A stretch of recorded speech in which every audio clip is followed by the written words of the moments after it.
In the Bible, the prophet Daniel gives many detailed prophecies about a conquering king who will oppress the holy people.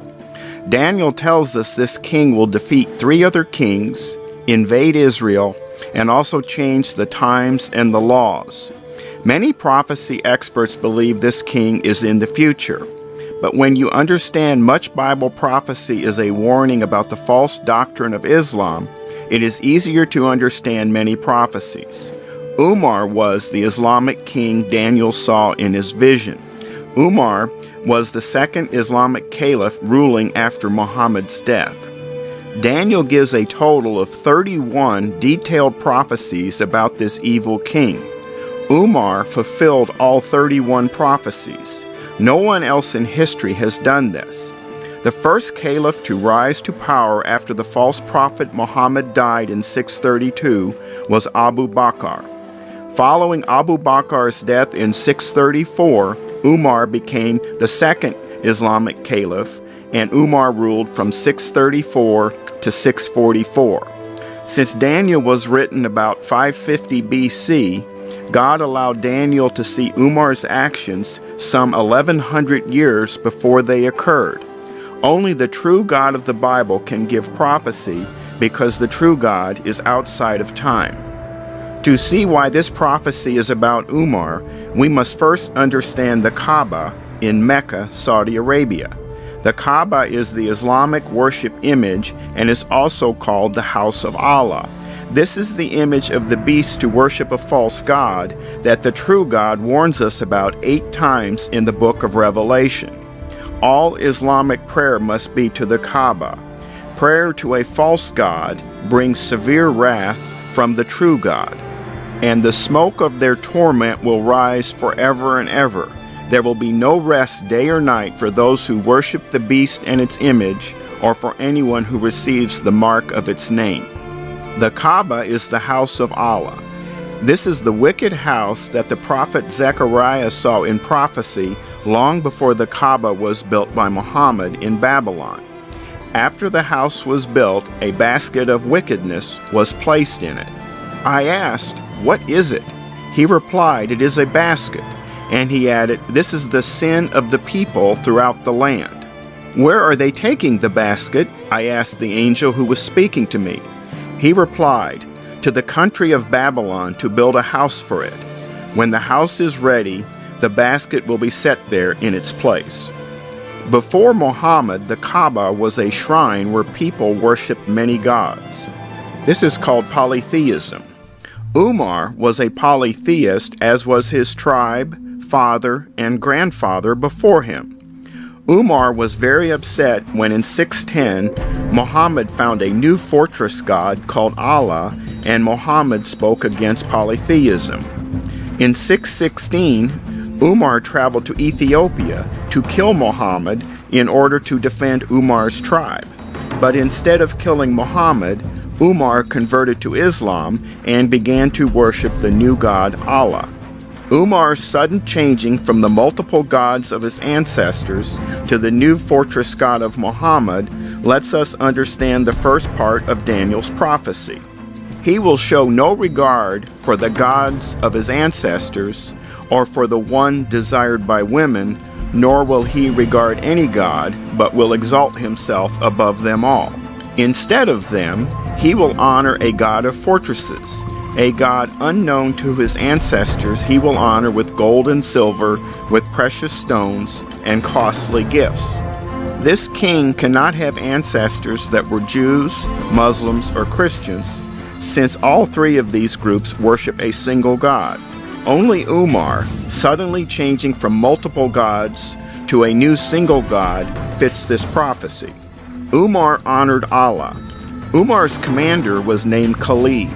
It was under Khalid's military leadership that Arabia, for the first time in history, was united under a single political entity, the Caliphate. But in 638, after the conquest of Syria, Umar dismissed Khalid because of his ever-growing fame and influence. Umar was quoted as doing this because he wanted the people to know that victory came from Allah, not the general. Thus Umar made sure Allah was honored in the military victories and not a general. You have achieved what no man did ever before, but verily it was only through Allah's help.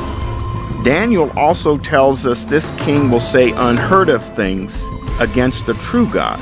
He will exalt and magnify himself above every god and will say unheard of things against the God of gods. Umar said, Jesus is a slave of Allah.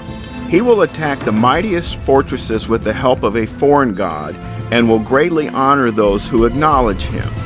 He will make them rulers over many people and will distribute the land at a price.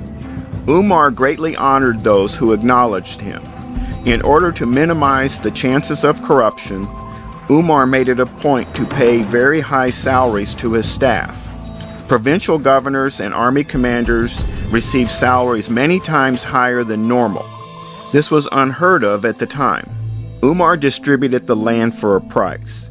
Unlike those before him, Umar decided the conquered lands would be the property of the Islamic State and not that of the conquering army.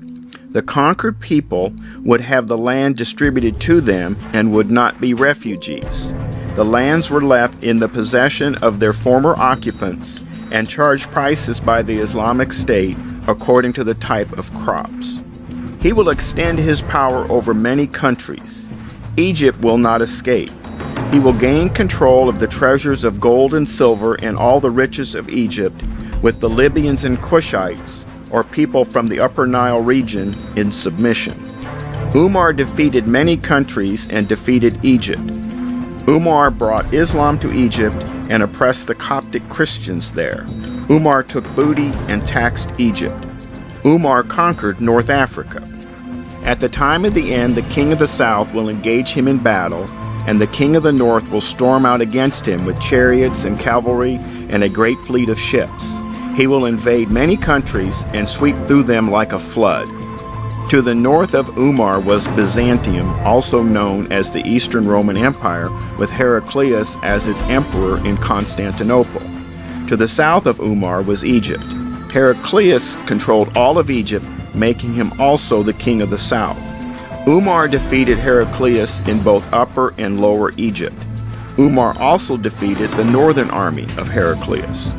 But reports from the east and the north will alarm him, and he will set out in a great rage to destroy and annihilate many. To the east of Umar was the Sassanid Empire in Persia. Umar's fast defeat of Persia in a series of well-coordinated, multi-pronged attacks became his greatest triumph, contributing to his reputation as a great military and political strategist. The 10 horns are 10 kings who will come from this kingdom. After them, another king will arise, different from the earlier ones. He will subdue 3 kings. Umar indeed subdued 3 kings.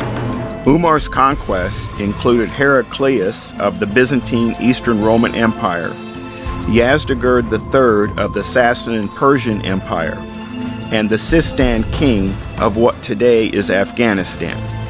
He will speak against the Most High and oppress his holy people and try to change the set times and the laws. The holy people will be delivered into his hands for a time, times, and half a time. Umar recognized the need for a new calendar to govern the affairs of Muslims. In 639, Umar invented the Muslim calendar, counting it from the date in 622 of Muhammad's migration to Medina. Umar was the founder of Islamic jurisprudence, also called Sharia law. Umar is regarded by Sunni Muslims to be the greatest Islamic law jurist even today.